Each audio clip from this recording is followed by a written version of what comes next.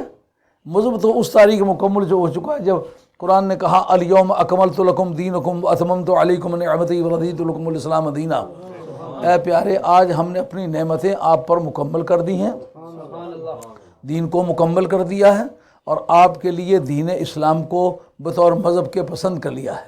یہ سورہ مائدہ میں آیت ہے۔ اس کے نزول کے بعد کوئی آدمی اس کا مدعی نہیں ہے کہ قرآن اسلام اس کے بعد مکمل ہونا شروع ہوا ہے۔ تو 800 برس پہلے جس میں سب سے اعلیٰ ایمان آل بیت کا اور صحابہ کا وہ گزر چکے ہیں، ان میں اس خیال کا کوئی آدمی نہیں، تابعین کا ان میں کوئی اس عقیدے کا آدمی نہیں، اتباع تابعین کا، ائمہ فقہ کا، ائمہ عقائد کا، ائمہ طریقت کا، صوفیہ کا، اولیاء اللہ کا، قراء کا، حفاظ کا، محدثین کا، کسی بھی طبقے کا یہ عقیدہ نہیں ہے کہ سرکار دو عالم السلام کی قبر شریف کے ارادے سے جانا منع ہے۔ یہ پہلا آدمی اس نے یہ کہا تھا۔ آج اس کی ضرورت کیوں ہے؟ اس لیے کہ وہ کام جو نبی پاک علیہ السلام کی عزت سے تعلق رکھتا ہے اور مسلمان وہ عزت سرکار کی بارگاہ میں پیش کرتے چلے آئے، اس سے روکنا خالص لادینیت ہے۔ اس پر میں اپنے شواہد پیش کرنا چاہتا ہوں، امید ہے کہ آپ سمیع قلب سے سماعت فرمائیں گے۔ میں نے جو قرآن مجید کی آیت پڑھی ہے یہ آیت نمبر 64 ہے سورہ نساء سے۔ قرآن کہتا ہے وَلَوْ أَنَّهُمْ إِذ ظَلَمُوا أَنفُسَهُمْ جَاءُوكَ فَاسْتَغْفَرُوا اللَّهَ وَاسْتَغْفَرَ لَهُمُ الرَّسُولُ لَوَجَدُوا اللَّهَ تَوَّابًا رَحِيمًا۔ اگر یہ لوگ اپنی جانوں پر ظلم کر بیٹھیں، جس وقت بھی آپ کے پاس آ جائیں اور اللہ تعالیٰ سے مغفرت مانگیں اور رسول بھی ان کے لیے مغفرت مانگے، تو پھر اللہ تعالیٰ کو توبہ قبول کرنے والا مہربان پائیں گے۔ یہ اس آیت کا لفظی ترجمہ ہے۔ اور سورہ نساء سرکار دو عالم السلام کی مدنی زندگی کے دور میں جنگ احد کے بعد نازل ہوئی۔ جنگ احد کے بعد نازل ہونے کا قرینہ کیا ہے؟ چونکہ اس کے اندر قانون وراثت کا ذکر آیا ہے۔ قانون وراثت کب نبی پاک علیہ السلام کی بارگاہ میں لیجسلیٹ کیا گیا؟ جس وقت احد شریف کی جنگ ہوئی۔ احد شریف کی جنگ میں آپ ذرا بیدار ہو کے بات سنیں، جاگ کے بات سنیں گے، گو چھوٹا سا کمرہ ہے لیکن یہ قرآن ہے، میں اس کو اس ہلکے انداز سے نہیں بیان کر سکتا کہ چلو جانے دو، کون سا ضروری کوئی محفل ہے، نہیں، یہ بڑی ضروری محفل ہے۔ اگر ایک آدمی کو بھی غلط عقیدہ میں نے سکھا دیا تو قیامت کے میدان میں جہنم کی آگ میں جلنے کے لیے مجھے تیار رہنا چاہیے۔ اور اگر میں نے عقائد صحیحہ سکھائے، اعمال صالحہ سکھائے، قیامت تک یہ چلے تو میں ان کی نیکیوں میں حصہ دار ہوں گا۔ یہ ایک نفع اور خسارے کی منڈی ہے، اس میں بہت بڑا نفع بھی ہو سکتا ہے، بہت بڑا خسارہ بھی ہو سکتا ہے۔ آپ اس کو یوں نہ سمجھیں کہ میں ویسے ہی آیا ہوں، نہیں، میں نے اگر ایک جملہ بھی کسی کے ساتھ بولنا ہوتا ہے نا، اگر میں پوری طرح شور میں نے نہیں کیا ہوا، اس کو ایسرٹین میں نے نہیں کیا، میں کبھی نہیں کہتا، میں کہتا کتاب دیکھ کے بتاؤں گا۔ یہ وہ باتیں ہیں جو میں نے کتاب میں دیکھی، یہ نشانات لگے ہوئے نظر آتے ہیں، یہ آج کی تقریر کے لیے ہے۔ اور جو بات میں کروں گا انشاءاللہ تعالی آپ تسلی رکھیں، آپ کسی کے سامنے پیش کریں، کوئی یہ نہیں کہہ سکے گا شاہ صاحب کے پاس ثبوت ہی کوئی نہیں۔ آج 29 سال تو مجھے ہو گئے اس ملک میں آئے ہوئے، کوئی ایسی بات ہے میں نے بتلائی ہو، آپ نے کسی کے سامنے پیش کی ہو تو وہ کہتا ہے ویسے ہی لگے رہتے، کہتا ہے کوئی؟ اگر ایسے کہتا ہے اس کے گھر چلوں گا میں انشاءاللہ تعالی، کہوں باہر نکل تیرے ساتھ بات کرنی ہے، میں نے فلاں بات کی، تو کہتے ہیں ویسے ہی لگا رہتا ہے، آج تو باہر نکل تیرے ساتھ بات کرتا ہوں۔ اور بتاؤ، اگر جو ملک میں سب سے زیادہ زور والا مولانا تھا اس کے چرچ میں ہم لوگ گئے تھے اور اس کو اتنا مجبور کیا کہ اس کو میدان میں نکلنا پڑا، اور میدان میں جو کچھ اس کا حشر ہوا وہ آپ نے دیکھا۔ وہ لاہور جا کر کے کہنے لگا میں شاہ صاحب سے جیت گیا تو میں شاہ صاحب ہار گئے. اتفاق سے اسی محلے میں میری تقریر تھی, مجھے دوستوں نے یہ تازہ ترین بات بتائی. میں نے کہا کتنا خوبصورت جملہ ہے, میں جیت کے بھاگ آیا. جو تجھ سے مسجد چھینی ہے آج تک ہمارے قبضے میں ہے. اگر میں ہارا ہوتا میری مسجد چھینتی, تو ہارا ہے تیری مسجد ہمارے قبضے میں, اور انشاءاللہ قیامت تک ہمارے قبضے میں رہے گی.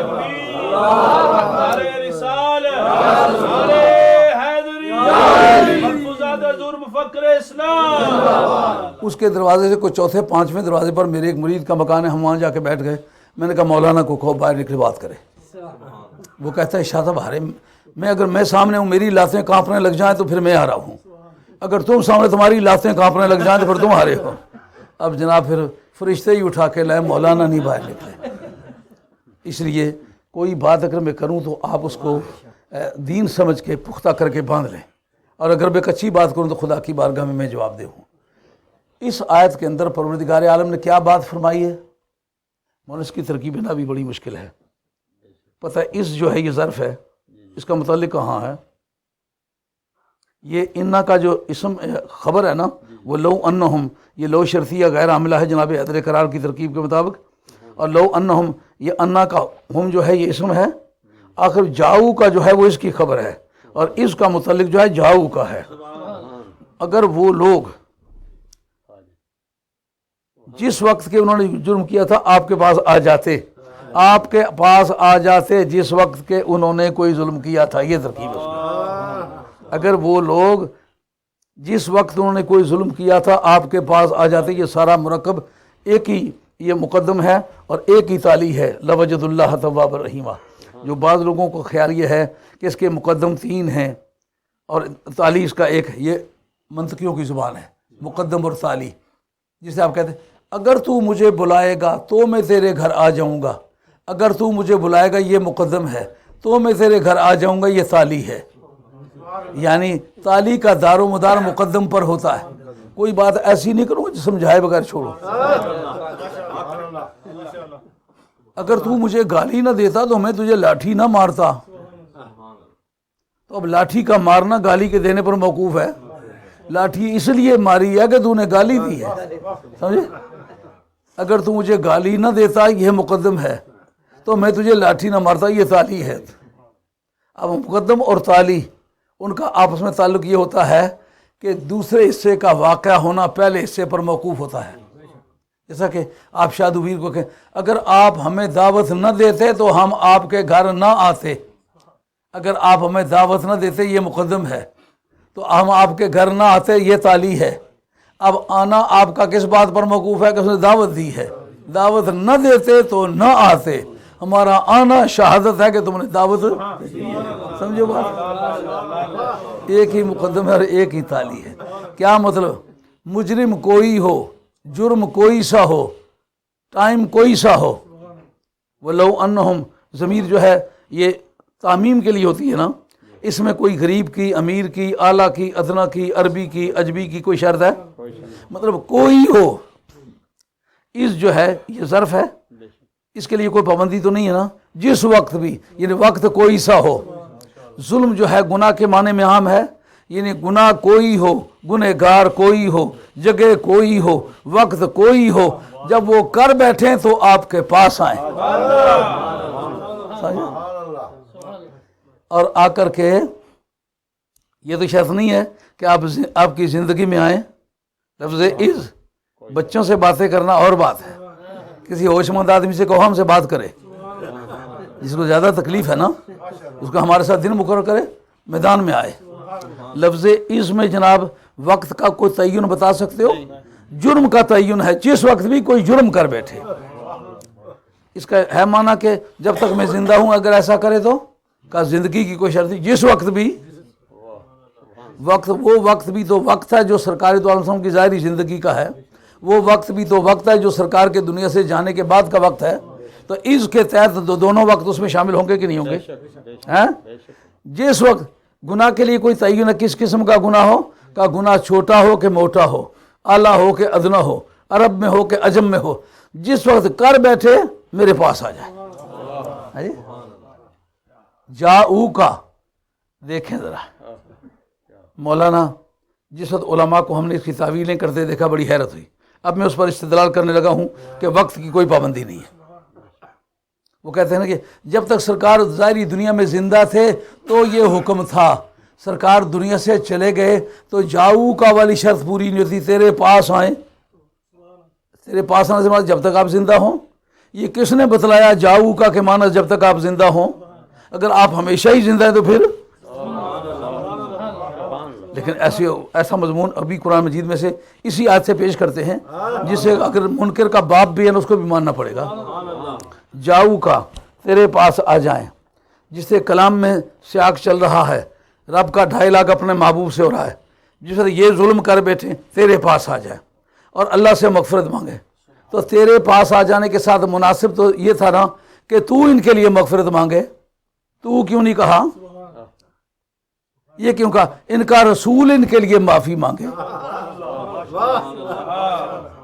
اس کو فن بلاغت میں کہتے ہیں التفات. ان بات ایک ڈگر پر چل رہی ہے، اس بات سے منہ موڑا ہے. کا کہیں تو ممکن ہے منکر انکار کرے، ہم اس صفت کی طرف اس کو منسوب کرتے ہیں وَاسْتَغْفَرَ لَهُمُ الرَّسُولُ. یہ نہیں کہا کہ تو ان کے لیے مغفرت مانگے، رسول ان کے لیے مغفرت مانگے. کیا مطلب؟ مغفرت کے استحقاق کا اور کیپیسٹی کا تعلق جو ہے تیری رسالت سے ہے. جب تک رسالت زندہ ہے تب تک حق زندہ ہے. اس وقت تک یہ تیرے پاس آ سکتے ہیں اور اس وقت تک تو ان کے لیے معافی مانگ سکتا ہے.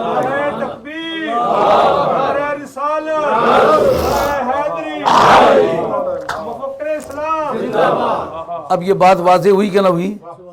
جب تک تو رسول ہے، رسول کب تک ہے؟ دنیا میں رسول، برزخ میں رسول، ارواح میں رسول، زمین پر رسول، آسمان پہ رسول، دنیا میں رسول، قیامت میں رسول، جنت میں رسول، جنت کے بعد رسول. ہاں کہا پھر تیری رسالت جس سے میں خدا ہو کر ہمیشہ رہنے والا ہوں، تو میرا مصطفیٰ ہو کے میرا بنایا ہوا ہمیشہ رہنے والا ہے. تیری رسالت دائمی اور ابدی ہے. نہ تیری رسالت نے ختم ہونا ہے نہ اس تیرے حق نے ختم ہونا ہے کہ جب تو ان کے لیے معافی مانگے گا معافی. سمجھو بات مولانا؟ بعد اور پہلے کا فرق نکل گیا کہ نہ نکلا؟ وَاسْتَغْفَرَ لَهُمُ الرَّسُولُ. بے شک آپ 10 آدمیوں میں سے یہ بات کرا لیں، اگر لاکھوں کا اکھاڑا ہو، علماء چاروں طرف، جس اکھاڑے کا میں ذکر کر رہا ہوں 44,000 علماء صرف سٹیج پر تھے. اس میں جو چوٹی چوٹی کے مدرس تھے ہندوستان کے تھے وہ بھی موجود تھے، جو چوٹی کے مدرس پاکستان میں تھے وہ بھی موجود تھے. آج جب میں بند کرنا چاہتا ہوں تو وہی مدرسین کہتے ہیں شاہ بابا اگاں لنگو ہوں تقریر دا مزہ ہے، ہوں جند چھڑا دے پھر دیو، سارا دن لوگ مغز کھین دے رہے. اس پر ساری دنیا گواہ ہے. بات سمجھ میں آئی کہ نہیں آئی؟ یعنی اس کے لیے یہ پابندی عائد کرنا کہ جب تک نبی پاک علیہ السلام ظاہری زندگی میں زندہ ہیں اس وقت تک یہ حق سرکار کا ہے نہیں. قرآن مجید نے جو بتلایا جب تک رسول ہے، رسول کا ظاہری سانسوں سے کوئی تعلق نہیں. رسالت میرے مصطفیٰ کی ولادت سے پہلے بھی رسالت ہے.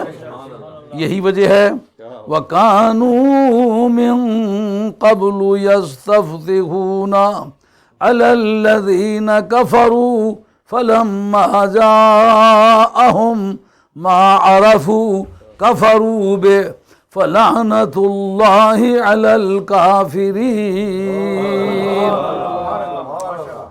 اے میرے محبوب یہ یہود کبھی آل مدینہ سے ان کا جھگڑا ہوتا، اوس اور خزرج کے ساتھ ان کی آویزش ہو جاتی، اس وقت یہ کہتے تھے کہ اگر محبوب کبریا آ گئے تو ہم تمہارا حساب لیں گے. اسے دعا کرتے اللہم افتح علی اعدائنا بنبیک المبعوث فی آخر الزمان.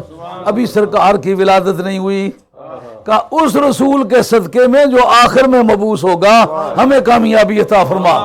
معلومہ سرکار کی رسالت سرکار کی ولادت سے پہلے بھی انفورسیبل ہے. آئی بات ہے؟ پھر وہ اللہ تعالیٰ کو توبہ قبول کرنے والا مہربان پائیں گے. یہ بات صاف ہو گئی کہ اس سے مراد یہ نہیں ہے کہ جب تک سرکار ظاہری دنیا میں کپڑے پہنے ہوئے روٹی کھا رہے ہیں پانی پی رہے ہیں، کہا اس کا کھانے پینے سے کوئی تعلق نہیں، کپڑے پہنے یا نہ پہننے سے کوئی تعلق نہیں. اس معاملے کا تعلق رسالت کے ساتھ ہے. جب تک رسالت زندہ ہے اس وقت تک میرے محبوب صلی اللہ علیہ وسلم کا یہ حق زندہ ہے.